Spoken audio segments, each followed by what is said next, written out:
όχι. Εσύ κοίτα εκεί, κοιτάω εγώ εδώ. Ακούγεσαι. Πέναλτ. Από εκεί που ήταν.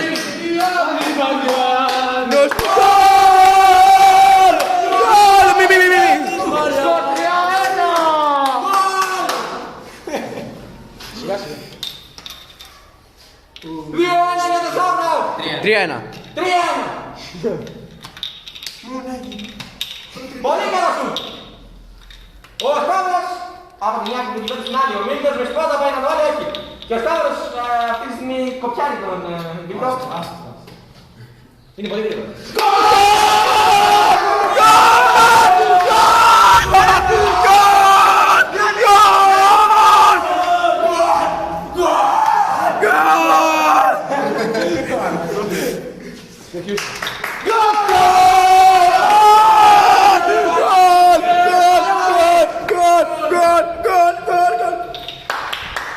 Τι είναι αυτό? Τι είναι αυτό?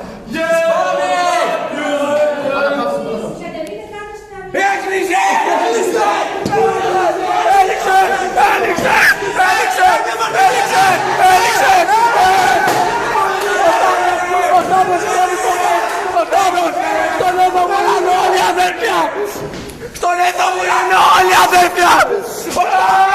Ο Σταύρος είναι πρωταθλητής! Ο Σταύρος! Έτσι κλείνουμε κυρίες και κύριοι για σήμερα. Γεια σας! Εντάξει λοιπόν!